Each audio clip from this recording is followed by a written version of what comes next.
Hello नमस्कार दोस्तों। आज हम बात करने जा रहे हैं बिहार की राजनीति में क्या नीतीश कुमार अब सिर्फ बीजेपी पर डिपेंड हो गए हैं। अब बीजेपी के भरोसे चलेंगे नीतीश कुमार, क्या बीजेपी में समाहित हो गई है अब जेडीयू?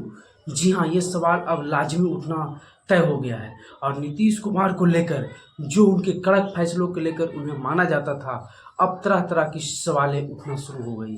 हम संक्षिप्त से बताएंगे कि ये सवाल उठना कैसे शुरू हो गई और बीजेपी की सारी बातें, सारी मांगे, सारे नियम, सारे जो भी सोच है उस पर अब जेडीयू चलती हुई दिखाई दे रही है। उसका सबसे बड़ा कारण है अभी हाल ही में जो लोकसभा में बिल पेश हुआ। नीतीश कुमार तो आप लोग जानते ही अपने आदत से मजबूर, वो अपनी बातों को अपने जो समर्थक दल है उसको मनवाने के लिए मजबूर माने जाते थे। उनकी बातों में उनके साथ जो भी दल हैं, चाहे कितने भी बड़े दल हों, उनकी बातों को मानते थे। लेकिन अब ये हो गया कि नीतीश कुमार की पार्टी अपनी समर्थित दलों की जो उनके राजनीति को नहीं भी सूट करता है, उन बातों को भी मानना नीतीश कुमार की मजबूरी हो चुकी है।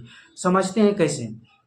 अभी आप लोगों ने देखा होगा कि किस प्रकार से वक्त बिल जो लोकसभा में पास हुआ और 288 के साथ, जिसका कांग्रेस, सपा, टीएमसी और बहुत सारी पार्टियां, जो भी विपक्ष की पार्टियां हैं, अरविंद केजरीवाल की पार्टी, सभी ने विरोध किया। जितने भी विपक्ष में बैठे हुए दल हैं और बीजेपी एनडीए के समर्थित दल, चाहे नीतीश कुमार हो चाहे टीएमसी हो, इन लोगों ने समर्थन किया। नीतीश कुमार जेडीयू को लेकर एक ये धारणा थी कि जेडीयू इस बिल का विरोध कर सकती है और जेडीयू में धड़ाधड़ विकेट भी गिर रहा था इस बिल के समर्थन के बातों को लेकर। झारखंड में एक एमएलए के टिकट लेकर चुनाव लड़े जेडीयू की पार्टी से मुस्लिम नेता ने इस्तीफा दे दिया। बहुत सारे बिहार में भी मुस्लिम नेता ने इस्तीफा दे दिया इस बिल के चलते।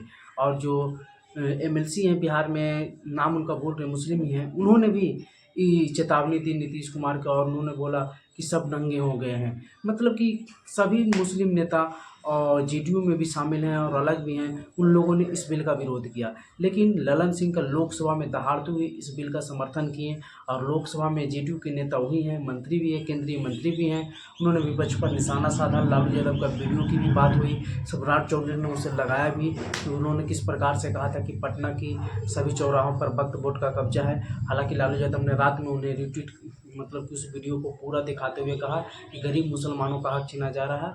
तो दोनों में लड़ाई झगड़ा चलते रहा। लेकिन नीतीश कुमार की बात हम करते हैं तो नीतीश कुमार को लेकर ये सवाल इसलिए खड़ा हो जाता है कि जब सीएए और एनआरसी बिल आया था उस समय जेडीयू उस बिल का विरोध कर रही थी और अब इसी क्या मजबूरी आ गई कि नीतीश कुमार इस बिल का समर्थन कर रहे हैं। जबकि इस बार नीतीश कुमार के लिए स्थिति बेहतर थी, इसलिए क्योंकि नीतीश कुमार के पास अभी लोकसभा में 12 सांसद हैं और नीतीश कुमार और टीएमसी, सॉरी, जो आंध्र प्रदेश में चंद्रबाबू नायडू है, उनकी पार्टी अगर इस बिल का विरोध कर दे तो ये बिल पास ही नहीं होगी लोकसभा में। लेकिन दोनों पार्टियां ने इस बिल का समर्थन किया और इस बार सरकार पगडंडियों पर खड़ा है। इस बार लोकसभा में बीजेपी के पास अपना कोई अकेला दम पर बहुमत नहीं है और ना ही ये दोनों पार्टियां छोड़ देगी तो फिर पूरा कर सकती है। तो इस बार जेडीयू और आसानी से इस बिल को पूरी तरह से विरोध कर सकती थी, लेकिन जेडीयू ने पूरी तरह से इस बिल का समर्थन किया। और का कारण पीछे ये बताया जा रहा है कि नीतीश कुमार की जो अब पार्टी पर कंट्रोल धीरे धीरे ख़त्म होते जा रहा है, उसी का कारण ये दिख रहा है कि जो भी बीजेपी से नेता करीबी हैं वो इस बिल का समर्थन कर रहे हैं और नीतीश कुमार की अब उतनी नीतीश कुमार इस सब में इंटरेस्ट अब ले नहीं रहे हैं। अब राजनीति के अंतिम दौर से वो गुजर रहे हैं, इसलिए इन सभी बातों पर वो कम ध्यान दे रहे हैं। और इससे एक चीज़ तो तय है कि जेडीयू को नुकसान होना 100% तय है। और जो भी बिहार में ये बातें चल रही थी कि अब वोट का बंटवारा हो जाएगा, प्रशांत किशोर मुस्लिम वोट को काट ले जाएंगे, एआईएम ओवैसी भी काट ले जाएगी, या फिर नीतीश कुमार को भी कुछ मुस्लिम लोग सहानुभूति के तौर पर नीतीश कुमार को वोट देते थे कि नीतीश कुमार जब तक मुख्यमंत्री रहेंगे बीजेपी कुछ नहीं कर सकती है, इस तौर पर देते थे। लेकिन अब जब से ये बिल पास हुआ तो इतना तय मानिए कि अब नीतीश कुमार हों, ओवैसी हों या फिर प्रशांत किशोर हों, इन लोगों को अब मुस्लिम वोट में तुष्टिकरण नहीं करने को मिलेगा, नहीं देखने को मिलेगा। अब पूरी की पूरी वोट बीजेपी को हराने वाले कैंडिडेट और बीजेपी के हराने वाली पार्टी को जाएगी। और उस दौर में आरजेडी एक बड़ी स्तंभ बिहार में है और आरजेडी इस बार M22 समीकरण को और भी ज़्यादा मजबूत कर ली है।